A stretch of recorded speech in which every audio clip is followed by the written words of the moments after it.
Pemirsa, kasus pelecehan seksual oleh seorang pria difabel asal Nusa Tenggara Barat, Agus atau Iwas, menjadi perbincangan publik.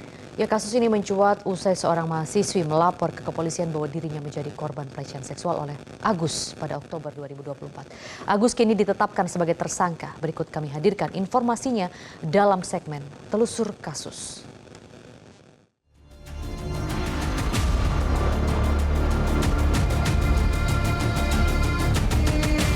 Bebas hidup melenggang tanpa bertanggung jawab secara pidana.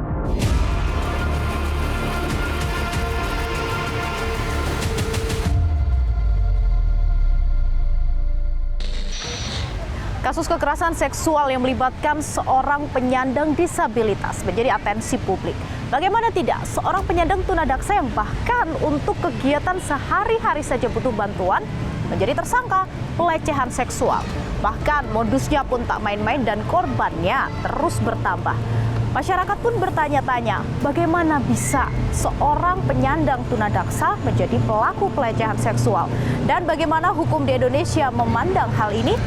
Kami akan menyajikan rangkumannya untuk Anda.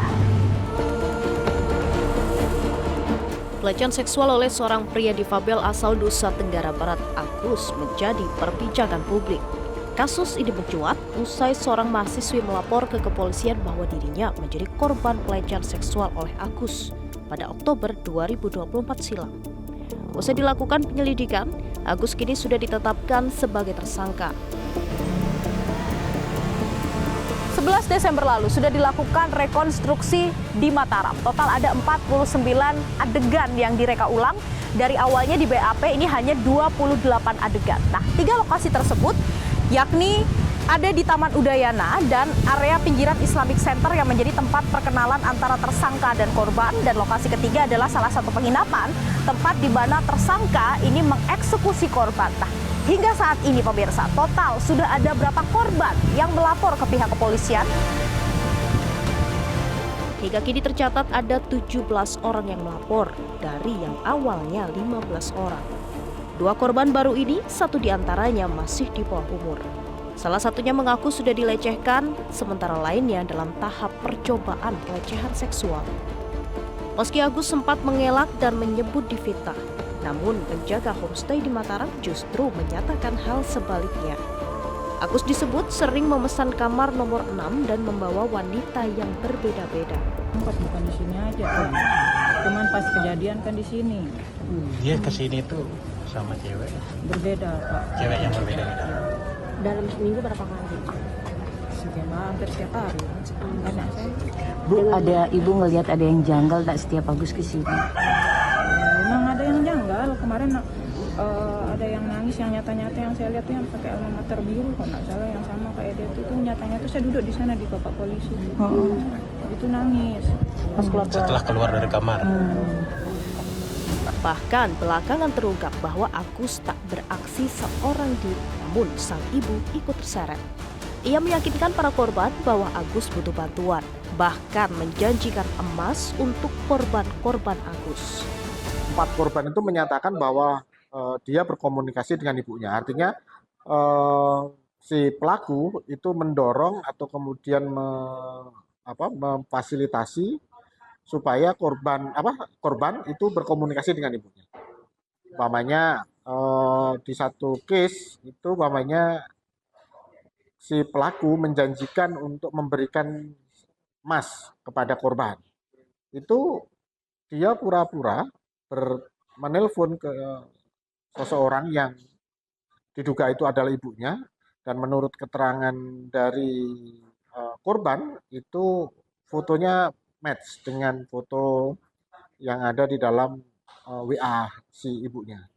Itu dia menyampaikan pelaku mau memberikan emas kepada kakak ini, boleh enggak Bu? Nah, ibunya menjawab, boleh enggak apa-apa. Ada satu hal yang menarik pemirsa. Jadi ada seorang korban ini merekam percakapannya dengan Agus, dan dalam percakapan ini memang terdengar bahwa Agus ini sangat lihai dalam merayu korban, bahkan membawa-bawa masa lalu korban. Kakak cantik, jangan mau merusak diri. Saya percaya kakak bisa kan, punya ilmu kan. Kakak tak berinspirasi. Saya tak senang lemah, lap air mata itu. Kakak kan perjuangan kakak, ya Allah, hanya hidup sendiri dan berjuang sendiri. Benar tak? Nekat gara-gara hal sepele. Kakak mau nekat lagi? Bisa tak aku minta jangan nekat? Kalau kakak Hindu ya demi Tuhan, nyawa saya kasih kakak. Biar kakak tahu bahwa kakak itu berarti bagi dunia ini. Setengah percaya, sedikit percaya. Itu pikiranmu sekarang. Karena kamu baru kenal saya. Saya bisa baca langsung kok. Bingung kenapa saya ngomong gini. Kamu kira saya sama modus sama kayak cowok-cowok yang lain? Walaupun kita berdua di kamar, saya tidak bisa apa-apa. Saya masih dimandiin sama mama. Saya bukan sama kayak cowok-cowok yang lain. Biar jelas.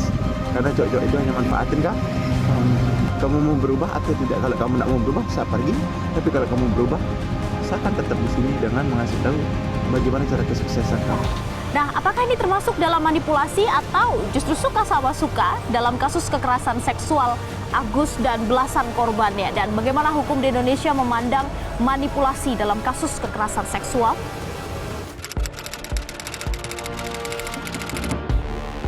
Ketika seorang pelaku kekerasan seksual melancarkan aksi jahatnya, dia melalui 4 tahap. Nah sayangnya, kalangan yang tidak percaya bahwa penyandang disabilitas bisa melakukan kekerasan seksual, itu tampaknya punya anggapan yang bypass, yang potong kompas, yang langsung membayangkan tahap keempat saja. Di tahap pertama itu, seorang pelaku punya intention dulu, punya niatan untuk melakukan kekerasan seksual, apapun jenisnya. Setelah niat itu kata-kata terkristalisasi atau bulat, dia berlanjut ke tahap kedua, yaitu preparation. Di tahap preparation inilah dia mulai berpikir tentang modus-modus apa, strategi-strategi apa, siasat-siasat apa yang akan dia gunakan untuk melumpuhkan targetnya. Ada 2 modus yang acap digunakan oleh pelaku kekerasan seksual. Modus pertama adalah modus yang memang sifatnya kekerasan, yang membuat target merasa takut, yang membuat target menjauh dari si pelaku.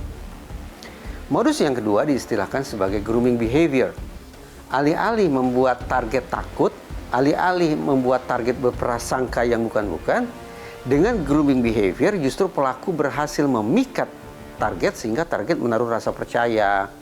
Bentuknya iming-iming memberikan hadiah, ajakan pertemanan, jaminan memberikan perlindungan, ketulusan memberikan kehangatan, hal-hal positif yang sekali lagi membuat target tidak memandang orang yang ada di depannya adalah sosok berbahaya. Nah, riset menunjukkan dari 2 modus ini, modus yang justru paling sering digunakan oleh pelaku kekerasan seksual secara umum adalah grooming behavior. Menjadi relevan ketika kita bicara tentang pelaku kekerasan seksual yang memiliki disabilitas fisik, terutama tunadaksa.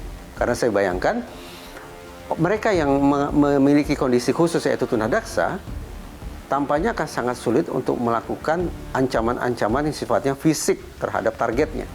Setelah itu berhasil dilakukan, masuk ke tahap ketiga. Bagaimana kemudian pelaku ini mencoba semaksimal mungkin menarik calon korbannya betul-betul semakin dalam, semakin jauh ke dalam konteks kekuasaannya. Masuk ke tahap keempat sekaligus merupakan tahap puncak yang disebut sebagai commission of crime, yaitu momen ketika pelaku melancarkan serangan frontal terhadap korbannya. Bahwa korban yang sudah takluk, korban yang sudah takut, korban yang sudah merasa panik, akhirnya akan bisa melaksanakan apa-apa yang dipaksakan oleh si pelaku.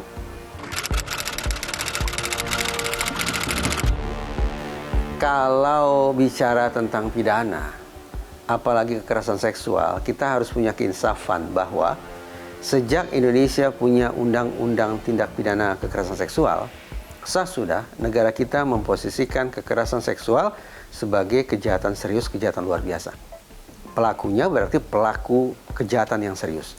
Agar pelaku kejahatan serius ini bisa kita mintai pertanggungjawabannya secara hukum, kita hanya boleh punya satu asumsi, bahwa pelaku sehat, pelaku waras, pelaku normal. Kalau asumsi semacam itu kita kesampingkan, kita ganti dengan dugaan-dugaan jangan-jangan gangguan jiwa A, sakit mental B, dan seterusnya, justru sadar tidak sadar kita membuka ruang hukum bagi si pelaku untuk lolos dari lubang jarum. Saya tidak ingin pelaku kekerasan seksual bebas hidup melenggang tanpa bertanggung jawab secara pidana.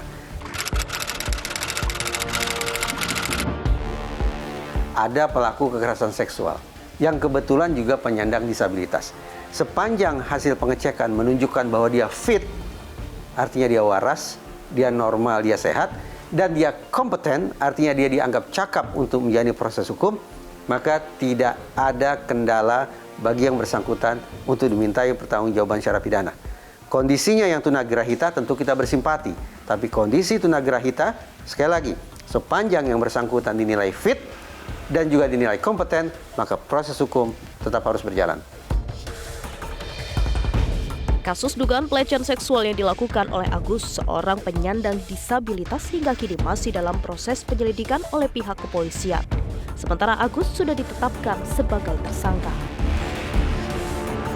Kekerasan seksual yang dilakukan oleh Agus menjadi pelajaran berharga bagi kita semua. Bagaimana kita sama-sama memerangi kekerasan seksual tanpa pandang bulu. Dari Jakarta, Tim Liputan, Metro TV. Jelajahi cara baru mendapatkan informasi. Download Metro TV Extend sekarang.